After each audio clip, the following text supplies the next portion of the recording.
आकाशवाणी गोरखपुर से प्रादेशिक समाचार।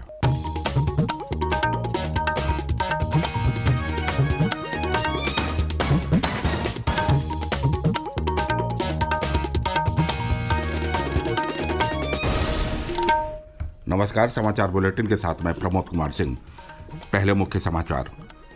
मुख्यमंत्री योगी आदित्यनाथ ने प्रदेश लोक सेवा चयन आयोग और अधीनस्थ सेवा चयन आयोग द्वारा चयनित 795 अधिकारियों को प्रदान किए नियुक्ति पत्र। कहा, सरकार निष्पक्षता और पारदर्शिता के साथ कर रही है नियुक्तियां। पूर्व मुख्यमंत्री मुलायम सिंह यादव को मरणोपरांत दिया गया पद्म विभूषण। श्री यादव के पुत्र और सपा अध्यक्ष अखिलेश यादव ने नई दिल्ली में आयोजित समारोह में राष्ट्रपति से प्राप्त किया पुरस्कार। IIT कानपुर में 2 दिवसीय यूथ 20 परामर्श का हुआ शुभारंभ। आज 3 पैनल चर्चाओं का किया जाएगा आयोजन। और भारतीय जनता पार्टी आज अपना 43वां स्थापना दिवस मना रही है। प्रधानमंत्री नरेंद्र मोदी करेंगे कार्यकर्ताओं को संबोधित।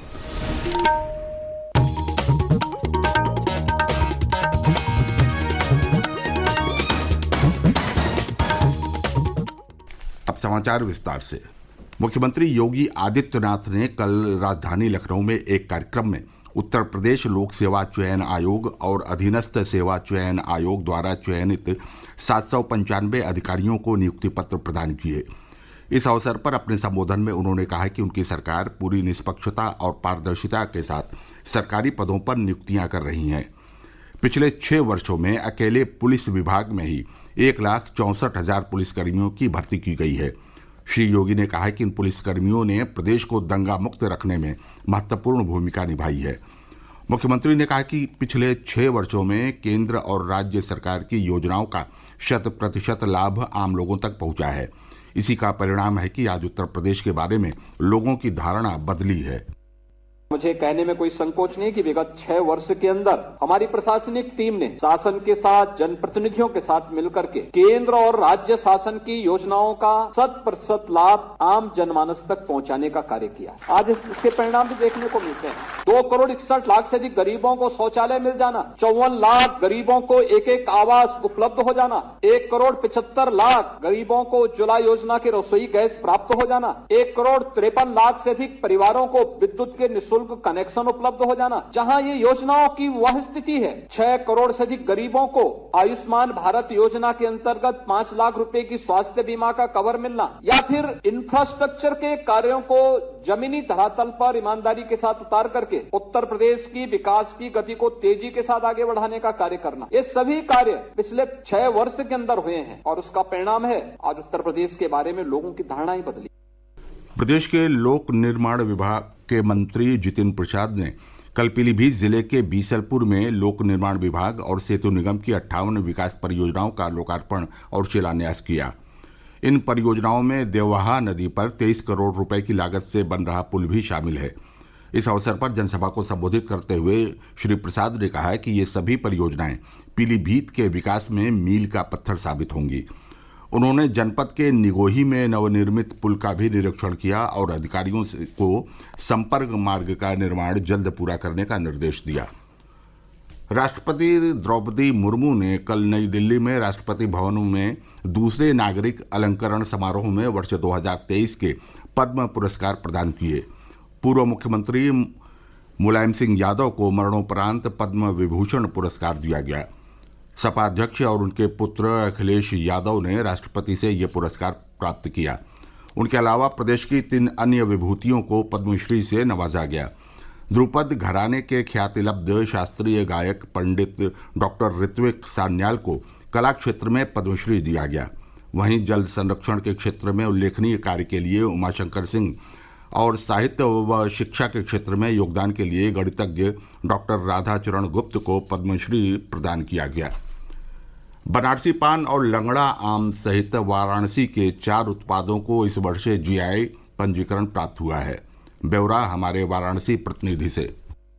काशी ने एक बार फिर जीआई के क्षेत्र में अपना परचम लहराया है और यहाँ के 4 नए उत्पाद जीआई की झोली में आए, जिससे काशी क्षेत्र में अब कुल 22 और उत्तर प्रदेश में 45 जीआई उत्पाद दर्ज हो गए हैं। उत्तर प्रदेश की योगी सरकार के सहयोग से प्रदेश के 11 उत्पादों को इस वर्ष जीआई टैग प्राप्त हुआ है, जिसमें से 7 उत्पाद ओडीओपी में भी शामिल हैं और 4 कृषि एवं उद्यान से संबंधित उत्पाद काशी क्षेत्र से हैं। इनमें बनारसी लंगड़ा आम, रामनगर का भंटा, बनारसी पान तथा आदम चीनी चावल भी शामिल है। इसके बाद अब बनारसी लंगड़ा जीआई टैग के साथ दुनिया के बाजार में दस्तक देगा। इससे जहां किसानों को लाभ होगा, वहीं पर इसकी व्यावसायिक गतिविधियां भी बढ़ जाएंगी। आकाशवाणी समाचार के लिए वाराणसी से मनीष सिंह। प्रादेशिक समाचार आप आकाशवाणी गोरखपुर से सुन रहे हैं। भारतीय प्रौद्योगिकी संस्थान IIT कानपुर में कल यूथ 20 परामर्श का शुभारंभ हुआ। भारत के G20 देशों की अध्यक्षता के तहत आयोजित हो रहे इस 2 दिवसीय कार्यक्रम में देश विदेश के 1200 से अधिक युवा प्रतिनिधि भाग ले रहे हैं। IIT कानपुर ने कल 15 से अधिक वरिष्ठ प्रतिनिधियों के एक प्रतिनिधिमंडल की मेजबानी की। प्रतिनिधियों ने IIT कानपुर टीम के साथ एक परिचय सत्र में भाग लिया और दोपहर में गंगा बैराज में नौका विहार किया। प्रतिनिधिमंडल को कानपुर के सुप्रसिद्ध JK मंदिर के दर्शन के लिए भी ले जाया गया। यूथ 20 परामर्श एक ऐसा मंच है जो युवाओं को नेटवर्क, विचारों और अनुभवों का आदान प्रदान करने और तत्काल वैश्विक मुद्दों के समाधान पर चर्चा के लिए एकजुट करता है। यूथ 20 परामर्श में आज 3 पैनल चर्चाओं का आयोजन किया जाएगा। उपस्थित लोगों को इन चर्चाओं के दौरान वक्ताओं के साथ बातचीत करने का अवसर मिलेगा। इसके अलावा यूथ 20 कंसल्टेशन के आयोजन के अंतर्गत 50 से अधिक स्टॉलों वाली एक भव्य प्रदर्शनी का आयोजन भी किया जाएगा।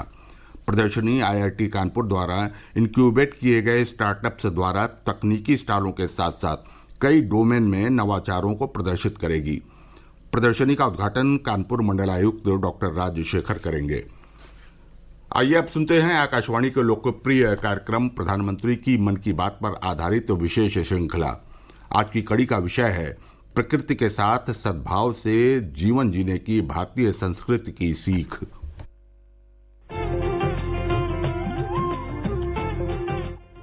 लोग, आवाज और सीधा संवाद, यानी आपके हम सबके मन की बात। जी हाँ, ऐसे ही करोड़ों लोगों से जुड़ जाते हैं हमारे प्रधानमंत्री हर महीने मन की बात कार्यक्रम के साथ। आकाशवाणी पर यह सिलसिला अप्रैल में 100वीं कड़ी के साथ जारी रहेगा। इस विशेष मौके पर मन की बात कार्यक्रम से प्रधानमंत्री के चुनिंदा संबोधनों को फिर प्रस्तुत किया जा रहा है। इस विशेष कार्यक्रम की 44वीं कड़ी में प्रस्तुत है मन की बात का वो अंश जिसमें प्रधानमंत्री ने समझाने की कोशिश की है कि भारतीय संस्कृति सदियों से प्रकृति के साथ संतुलित जीवन जीने का संदेश देती रही है। भारतीय संस्कृति इंसान ही नहीं, जानवरों तक में ईश्वर का वास मानती रही है। हमारे प्राचीन ग्रंथ प्रकृति से साहचर्य का संदेशों से भरे पड़े हैं। हमारी परंपरा प्रकृति से संघर्ष नहीं, स्नेह सिखाती रही है। दुनिया आज जलवायु परिवर्तन की समस्या से जूझ रही है। 27 मई 2018 को प्रसारित मन की बात कार्यक्रम में प्रधानमंत्री ने दुनिया को संदेश देने की कोशिश की है कि भारतीय संस्कृति के संदेश को समझकर ही पर्यावरण को आने वाली पीढ़ियों के लिए बचाया जा सकता है। हमारी संस्कृति, हमारी परंपरा ने हमें प्रकृति के साथ संघर्ष करना नहीं सिखाया है। हमें प्रकृति के साथ सद्भाव से रहना है, प्रकृति के साथ जुड़ करके रहना है। महात्मा गांधी ने तो जीवन भर हर कदम इस बात की वकालत की थी। जब आज भारत क्लाइमेट जस्टिस की बात करता है, जब भारत ने COP21 और पेरिस समझौते में प्रमुख भूमिका निभाई, जब हमने इंटरनेशनल सोलर अलायंस के माध्यम से पूरी दुनिया को एकजुट किया, तो इन सब के मूल में महात्मा गांधी के उस सपने को पूरा करने का एक भाव था। भारतीय जनता पार्टी आज अपना 43वां स्थापना दिवस मना रही है।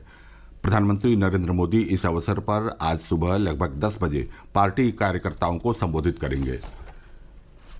मुख्यमंत्री योगी आदित्यनाथ ने लखनऊ में अपने सरकारी आवास पर कल सुबह आयोजित जनता दर्शन में लोगों की समस्याएं सुनी। उन्होंने अधिकारियों को शिकायतों का प्राथमिकता के आधार पर निस्तारण करने का निर्देश दिया।